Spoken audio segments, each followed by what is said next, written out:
I firmly believe that, like all wood has energy, everything in this life has energy. When we want to just dismiss that, and like even if it's an end table or an old TV cabinet, all this wood can have a rebirth, and you're not doing that wood justice by just throwing it away. So there was this dresser, okay? So this is like the cool stuff you don't see. Well, here way inside, it was patented in 1902, built in 1907. There's care and detail that goes into each one, and then for each person. So that's the cool stuff. Like I jones on that then.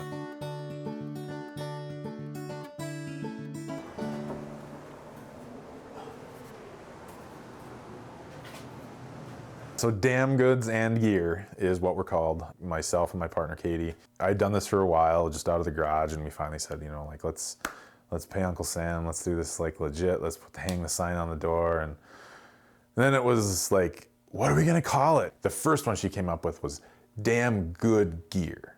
Because obviously you're like, oh, this is a great idea. This is $1 million idea.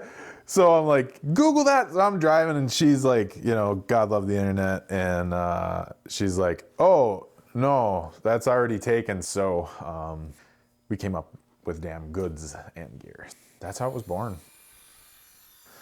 Just said, you know, we're just gonna try it and do it. And here we are, like 5 years later. I make snowshoes, canoe paddles, stand-up paddleboard paddles, custom fishing rods, landing nets.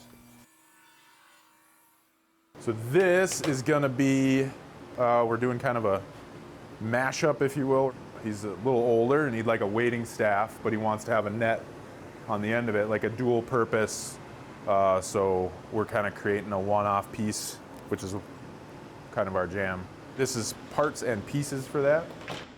My business plan is bad, but I like it. My business plan is I have zero inventory. I don't want to create a product for somebody to buy off a shelf because they like my name, they like my brand, or they like the way that the one that their neighbor had. And no offense to anybody, but that's not who I'm making this for. I'm making this for the people that make the conscious decision that I want something that has a purpose, came from something, and then when I do sell the wood products, like the stories of the wood go with them. So this actually came from like a boat ramp dock in Cotton. Anybody that's got an old junky deck that they think's redwood, give me a call. Just because it's such beautiful wood and it has such a rich heritage. Currently, I work for the city of Duluth also on my day job. I give that place 110% and I come home and I give this place 110%. I need health insurance, everybody needs health insurance. So I work and do a thing during the day that provides me with health insurance, and I provide them with a service. And then at a certain point, I just want to write my own story.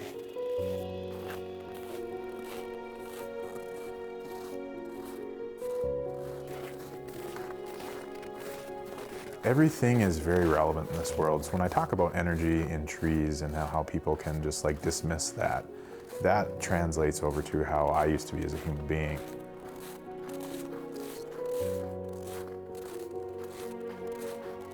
I obviously had predetermined notions of Native Americans and First Nations folk.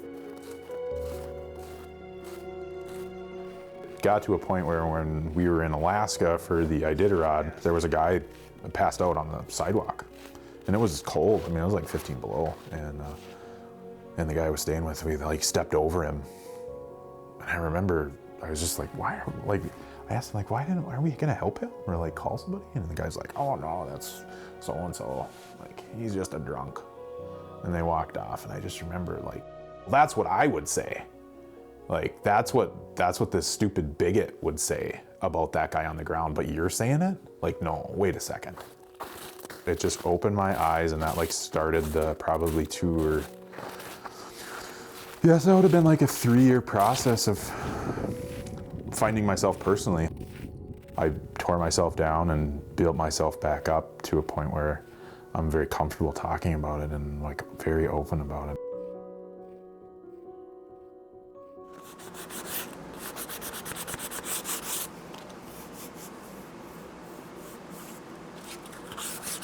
So like the hardest part with reclaimed wood that really kind of sucks is you don't want to sand it too far because you lose all that beautiful patina, but you got to sand it far enough so that somebody don't get a dang sliver in their hand.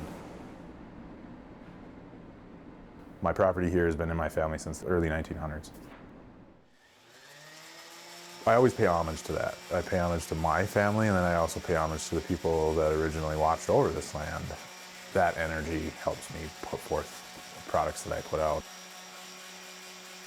Oh, social media. So I didn't really believe in social media, you know, I'm just gonna do my thing and, you know, people will find me. And so I went to a few business classes and tried to get some business help. And what do you do for like brand awareness? And I was like, we have a website. And they're like, oh, well, you're never gonna go anywhere.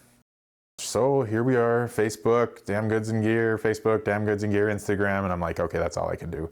And honestly, you should just believe people sometimes. I hate throwaway culture. It drives me bonkers. Like, I don't need to make a ton of money. I just want to make quality stuff so when people pay $200, it's not like, oh, I paid $200 for it, you know, fix it? Oh, I just need to buy a new one? Like, no. Success for me is independent wealth. Independent wealth for me is, can I feed myself? Can I feed my partner? Katie, can we feed our chickens and our dogs? And am I able to go on these crazy fishing adventures? Okay, if I can afford that, I'm a rich man.